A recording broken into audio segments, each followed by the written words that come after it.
ucapkan untuk anak-anak ibu semua. Bagaimana kabar kalian hari ini? Ibu harap kalian dalam keadaan sehat dan tetap semangat. Nah, berjumpa kembali dengan saya Ibu RB di mata pelajaran sosiologi untuk kelas 10, terkhusus di kelas 10 IPS 1 dan kelas 10 IPS 2. Nah, sebelum memasuki materi kita, Ibu akan memberitahu judul materi kita kali ini, yaitu bentuk-bentuk dari interaksi sosial. Nah, sebelum masuki materi kita, Ibu berikan satu kata motivasi. Pengetahuan tidak didapatkan dengan kebetulan. Ia dicari dengan semangat dan disimak dengan tekun. Nah, maka dari itu mari kita sambut pembelajaran kita kali ini dengan salam SFD, semangat, fraternitas, setina. Selamat pagi ucapkan untuk anak-anak ibu semua di kelas 10. Nah, kali ini kita memasuki pertemuan ke-7 mata pelajaran sosiologi. Nah, kali ini kita membahas materi mengenai bentuk-bentuk interaksi sosial, di mana bentuk-bentuk interaksi sosial itu terdapat dua jenis, di bidang asosiatif dan di bidang disasosiatif. Nah, kali ini di minggu ini kita akan membahas di proses sosial yang bersifat asosiatif saja, sedangkan disosiatif kita akan bahas di pertemuan ke-8 atau pertemuan minggu depan. Nah, yang pertama kita akan membahas interaksi sosial berlangsung dalam dua jenis proses sosial, yaitu asosiatif dan disosiatif. Nah, yang pertama terdapat asosiatif, di mana bentuknya terdapat 4. Yang pertama adalah kerjasama, akomodasi, asimilasi, dan akulturasi. Nah, di slide ibu sudah tunjukkan bentuk atau diagram dari bentuk-bentuk interaksi sosial. Nah, di buku kalian juga terdapat bagan dari bentuk-bentuk interaksi sosial di halaman 53, dapat kalian lihat. Nah, kita bahas satu persatu. Yang pertama adalah kerjasama, di mana kerjasama didefinisikan sebagai suatu usaha bersama antar individu atau kelompok untuk mencapai tujuan bersama. Nah, jadi di kerjasama dapat menjadi lebih erat karena ancaman bahaya dari pihak luar atau tindakan-tindakan dari pihak luar yang menyinggung kesetiaan yang telah tertanam baik dalam diri seorang maupun sekelompok orang. Nah, jadi contoh kerjasama adalah antar prajurit dalam satu kesatuan dapat terjalin ketika melawan musuh di medan perang. Nah, jadi itu contoh dari kerjasama. Nah, berdasarkan pelaksanaannya, kerjasama memiliki 5 bentuk sebagai berikut. Yang pertama adalah kerukunan atau gotong royong, kedua bargaining, ketiga kooptasi, keempat koalisi, dan kelima joint venture. Nah, di mana kerukunan atau gotong royong itu merupakan suatu kerjasama yang dilakukan pada saat gotong royong dan menimbulkan sifat yang rukun. Dan yang kedua, bargaining itu merupakan pelaksanaan perjanjian mengenai pertukaran barang atau jasa antara dua organisasi atau lebih. Nah, jadi dalam bargaining prinsip keadilan sangat ditekankan. Dan yang kedua, kooptasi, yaitu proses penerimaan unsur-unsur baru dalam kepemimpinan dan pelaksanaan politik organisasi sebagai satu-satunya cara menghindari konflik yang dapat mengguncang organisasi. Dan yang keempat, koalisi, di mana koalisi merupakan kombinasi antara dua organisasi atau lebih yang mempunyai tujuan yang sama, di mana koalisi dapat menghasilkan keadaan yang tidak stabil karena kedua organisasi memiliki struktur tersendiri. Dan yang kelima, joint venture, yaitu kerjasama dalam pengusaha proyek tertentu, misalnya pertambangan minyak dan perhotelan. Nah, selain itu, beberapa ahli juga membagi kerjasama dalam beberapa bentuk. Yang pertama adalah kerjasama spontan, yaitu bisa dikatakan sebagai kerjasama serta-merta. Dan yang kedua, kerjasama langsung, bisa dikatakan yaitu hasil dari perintah atasan atau penguasa. Yang ketiga, kerjasama kontrak, yaitu kerjasama atas dasar tertentu. Dan yang keempat, kerjasama tradisional, kerjasama sebagai bagian antar unsur dalam sistem sosial. Nah, jadi bentuk kerjasama yang menurut para ahli ini sudah mempunyai makna tersendiri. Nah, kita masuk ke bentuk kedua, yaitu akomodasi, di mana akomodasi memiliki dua pengertian, yakni sebagai keadaan dan sebagai proses. Kalian garis bawahi, yaitu keadaan dan proses, di mana akomodasi sebagai keadaan mengacu pada keseimbangan interaksi antar individu atau antar kelompok yang berkaitan dengan nilai dan norma sosial yang berlaku. Nah, jadi akomodasi sebagai proses mengacu pada usaha-usaha manusia untuk meredakan pertentangan agar terciptanya keseimbangan. Nah, di dalam akomodasi sebenarnya merupakan cara untuk menyelesaikan pertentangan tanpa menghancurkan lawan. Nah, jadi di akomodasi terdapat tujuan akomodasi yang berbeda-beda tergantung pada situasi yang dihadapi. Nah, beberapa tujuan akomodasi ada 4 poin di slide kalian, yaitu yang pertama menghasilkan sintesis atau titik temu antara beberapa pendapat yang berbeda agar menghasilkan suatu pola baru, dan yang kedua mencegah terjadinya pertentangan untuk sementara, dan yang ketiga mengadakan kerjasama antar kelompok sosial yang terpisah akibat faktor sosial dan psikologis atau kebudayaan, dan yang keempat mengusahakan peleburan antar kelompok sosial yang terpisah. Nah, jadi itu contoh dari tujuan akomodasi. Nah, selanjutnya dalam akomodasi yang dibuat sebagai sebuah proses mempunyai beberapa bentuk. Nah, di buku kalian terdapat 15 bentuk. Sangat banyak sekali bentuk dari akomodasi. Yang pertama adalah koersi, di mana koersi merupakan prosesnya melalui paksaan secara fisik maupun psikologis. Nah, jadi contohnya di sini adalah dalam sistem perbudakan atau penjajahan, posisi yang lemah. Contohnya dalam bentuk akomodasi yaitu perbudakan dan penjajahan, itu berhubungan dengan kekerasan atau paksaan secara fisik maupun psikologis.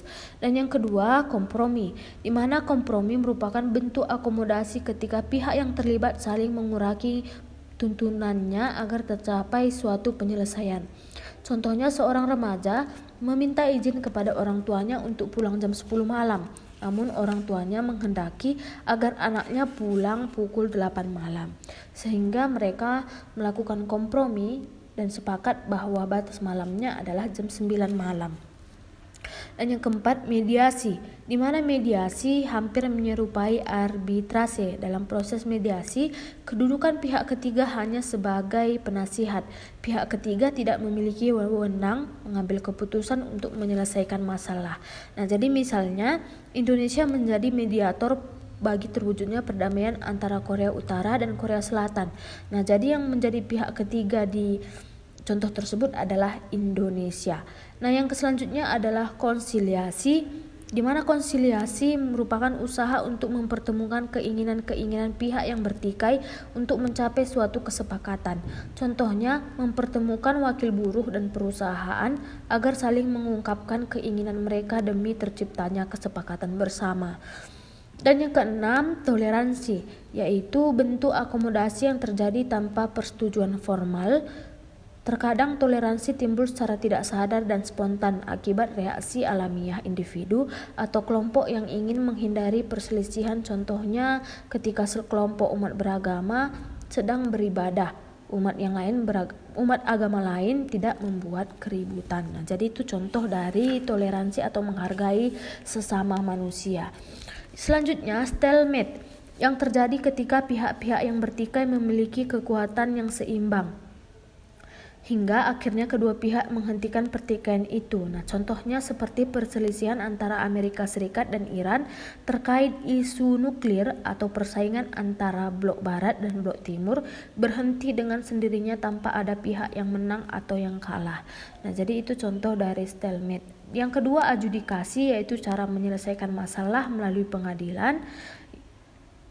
Selanjutnya, segregasi, yaitu bentuk akomodasi ketika masing-masing pihak memisahkan diri dan saling menghindar untuk mengurangi ketegangan.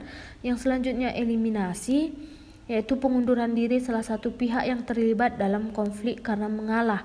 Yang selanjutnya, subjugation atau domination, yaitu bentuk akomodasi ketika pihak yang kuat meminta pihak yang lebih lemah menaatinya. Selanjutnya, keputusan mayoritas, yaitu keputusan yang diambil berdasarkan suatu suara yang terbanyak dalam voting, itu contohnya seperti pemilu atau pemilihan umum. Nah, selanjutnya minority consent, di mana minority consent ini yaitu kemenangan kelompok mayoritas yang diterima dengan senang hati oleh kelompok minoritas. Nah, kelompok minoritas sama sekali tidak merasa dikalahkan dan sepakat untuk melakukan kerjasama dengan kelompok mayoritas. Nah, jadi itu contoh dari minority consent. Selanjutnya konversi, yaitu penyelesaian konflik ketika salah satu pihak bersedia mengalah dan mau menerima pendirian pihak lain. Selanjutnya yang terakhir gencatan senjata, yaitu penundaan permusuhan dalam jangka waktu tertentu. Nah, jadi itu contoh-contoh dari bentuk-bentuk akomodasi. Nah, selanjutnya kita masuk ke bentuk ketiga, yaitu asimilasi, di mana asimilasi merupakan usaha untuk mengurangi perbedaan antara individu atau antar kelompok guna mencapai satu kesepakatan berdasarkan kepentingan dan tujuan bersama. Nah, jadi proses asimilasi akan timbul jika ada kelompok-kelompok yang memiliki perbedaan kebudayaan. Selanjutnya, individu dalam kelompok tersebut saling berinteraksi secara langsung dan terus-menerus dalam jangka waktu lama, sehingga kebudayaan masing-masing kelompok tersebut berubah dan saling menyesuaikan diri. Nah, dalam asimilasi terjadi proses identifikasi diri dengan kepentingan dan tujuan bersama. Apabila dua kelompok melakukan asimilasi, maka batas-batas antar kelompok akan hilang dan keduanya melebur menjadi satu kelompok yang baru. Nah, dalam asimilasi terdapat faktor yang mempermudah dan faktor yang menghalangi. Terdapat dua faktor, yaitu mempermudah dan menghalangi, di mana kita akan bahas faktor yang mempermudah proses asimilasi. Di slide sudah terdapat 7 poin. Ini merupakan faktor yang mempermudah, sedangkan faktor-faktor yang menghalangi juga terdapat 7 poin. Nah, kita bahas satu persatu. Yang pertama adalah sikap toleransi, yang kedua kesempatan yang seimbang dalam ekonomi, dan yang ketiga sikap menghargai orang asing dan kebudayaannya, keempat sikap terbuka dari golongan pengusaha dalam masyarakat, yang kelima persamaan unsur kebudayaan, keenam perkawinan campuran atau amalgamasi, dan yang terakhir adanya musuh bersama dari luar. Nah, jadi contohnya itu seperti pembauran dua unsur sosial yang berbeda akan menghasilkan suatu unsur yang baru. Contohnya warga Tionghoa di Surabaya menggunakan bahasa Jawa dengan logat Surabaya yang kental sehingga bahasa ibu mereka tidak lagi tampak, yaitu bahasa atau warga Tionghoa. Nah, selanjutnya faktor yang menghalangi, yaitu yang pertama adalah terisolasinya kehidupan suatu golongan tertentu dalam masyarakat. Yang kedua, kurangnya pengetahuan mengenai kebudayaan yang dihadapi, dan yang ketiga, adanya perasaan takut terhadap kekuatan kebudayaan yang dihadapi. Yang keempat, adanya perasaan bahwa suatu kebudayaan golongan atau kelompok tertentu lebih tinggi daripada kebudayaan golongan atau kelompok yang lain. Dan yang kelima, adanya perbedaan warna kulit atau ciri-ciri fisik. Dan yang keenam, perkawinan campuran. Dan yang ketujuh, adanya musuh bersama dari luar. Itu merupakan contoh dari faktor-faktor yang menghalangi proses asimilasi. Nah, kita masuk ke poin keempat atau bentuk keempat, yaitu akulturasi, di mana akulturasi merupakan perpaduan dua kebudayaan yang berbeda dan membentuk suatu kebudayaan yang baru, sehingga tidak menghilangkan ciri kepribadian masing-masing. Nah, contohnya di sini adalah Candi Borobudur yang merupakan perpaduan antara kebudayaan India dan kebudayaan Indonesia. Demikian juga musik keroncong yang merupakan perpaduan antara musik Portugis dan musik Indonesia.